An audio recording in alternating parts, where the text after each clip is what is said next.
अहमदनगरमधून लोकसभेत पराभूत झाल्यानंतर आता सुजय विखे यांनी विधानसभेसाठी इच्छा व्यक्त केली आहे। संगमनेरमधून बाळासाहेब थोरात यांच्या विरोधात निवडणूक लढण्याची इच्छा सुजय विखे यांनी व्यक्त केली आहे। त्यामुळे लोकसभेत पराभव झालेले सुजय विखे यांना आता विधानसभेचं तिकीट मिळणार का अशी चर्चा रंगू लागली आहे।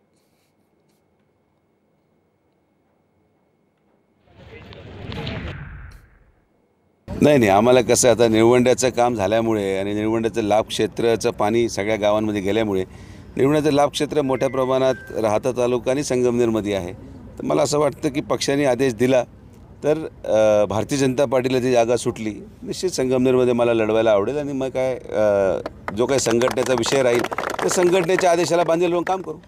हे फार जुनं झालेलं आहे, त्याच्यावर मी उत्तर दिलं होतं।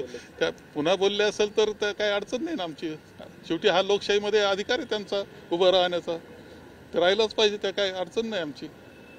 लोकशाही राहू शकतात।